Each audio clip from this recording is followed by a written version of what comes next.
Hi, this is Astral Dragon from Astral Dragon Gaming, and this is my review of No Kumi 2. Now, as you can see, this is a very beautiful game.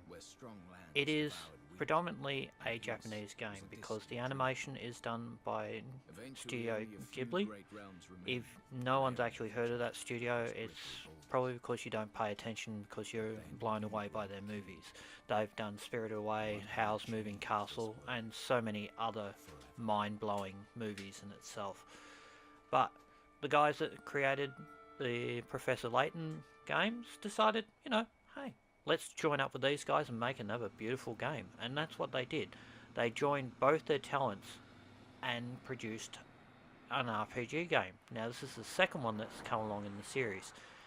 Now the game is predominantly Japanese design because it is a JRPG game. Over there!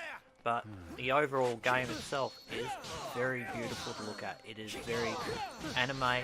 It all comes into the same tropes of all anime as it does, like the huge eyes, the emotive actions, the strange characters here and there that you just want to power drive into a wall, and a whole list of other things.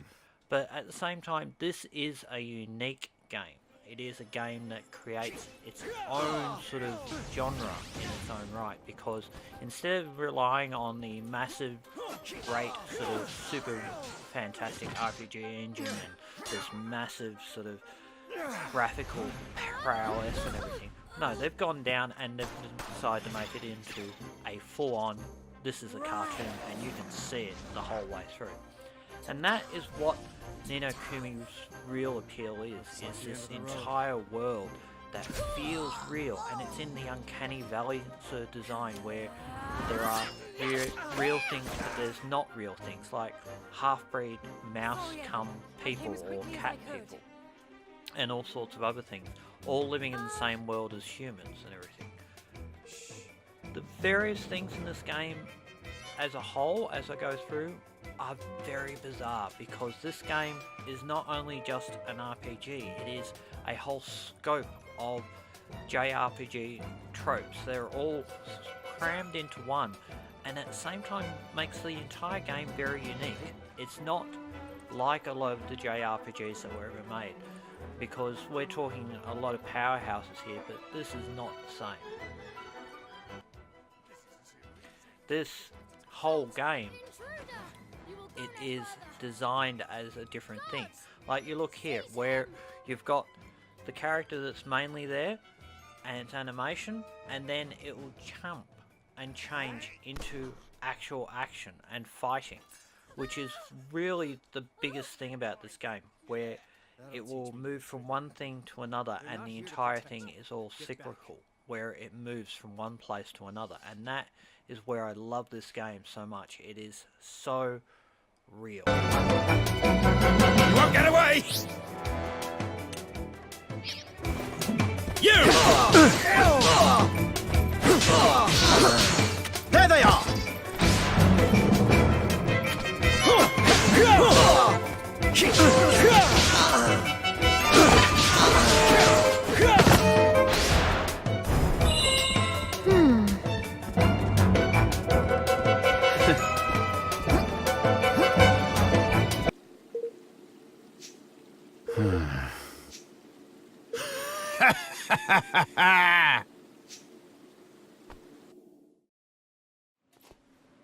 There you are, Your Majesty. Much as it pains me, I'm afraid I must ask you to relinquish your life. Mausinger?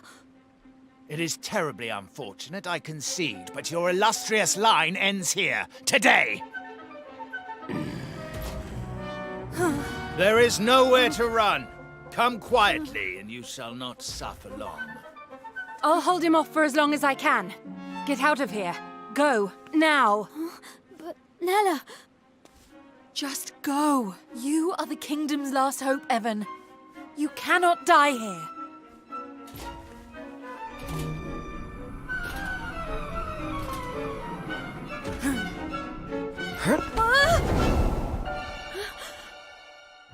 Nella!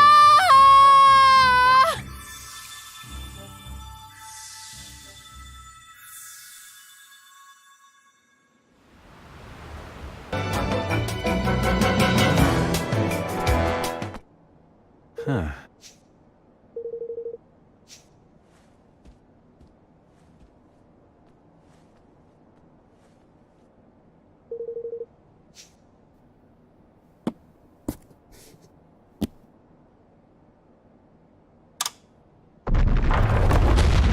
Gosh!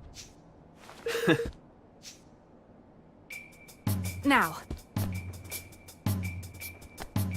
So, as you can see, it's a very, very involved sort of game.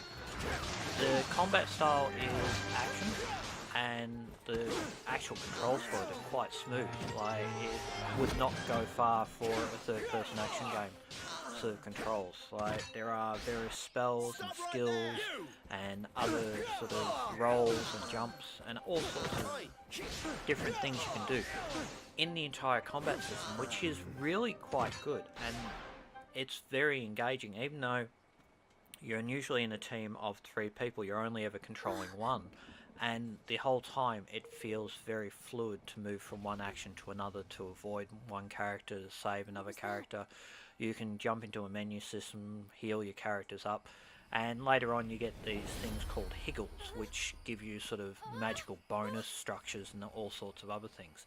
The enemies are fairly varied and very scoped. Later on in the game you come across very large monsters themselves where you have to fight in whole total arenas and all sorts of things. And it is a very, very head-spinny sort of game in that respect. On top of that, they have added a light tactical part where you have to start running a kingdom and you have to do tactical. You have to do running a kingdom and building of different pieces and getting more money from the kingdom to build parts of the kingdom and recruiting people and all sorts of things. And this is later game stuff. And then there are all these hundreds of little side quests and everything on top of that. And the whole scope of this game, I'm not showing it in the videos mainly for 2 reasons.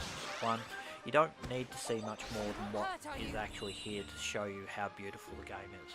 And 2, a lot of the other stuff that happens in the game, I think anyone that wants to play this game needs to be able to see it with little or no showing to them, because a lot of these things are very surprising and very interesting once you find them. The quest system and whatnot, I love it because it actually tells you where to go and it actually shows you where to go, not only on the mini-map but on the main map, and there's always a clear sort of directional point of where you're going and whatnot. And save points, my god, I love the save points in there. For once, a save point that actually heals you while you're going to go through. You don't have to have a specific item, or you don't have to churn through all your items just to heal yourself up. Now, there is a lot of junk to collect in this game, and that becomes more useful later, but at the very beginning you're just collecting stuff left, right and centre, little sparkly things that you have to pick up in order to do bits and pieces. But that's not the whole game, and there is so much more to this game that you should really look at. If you're a JRPG person, I would wholly recommend it. If you can get it for sale, even better, but even paying for it for full, it's a good 50 to 100 hours of gameplay without going into all the other different bits and pieces, if you're that kind of person that gets in depth into JRPGs. Which I am. I love them. But anyway, I've been Astral Dragon, and I hope you enjoyed Astral Dragon.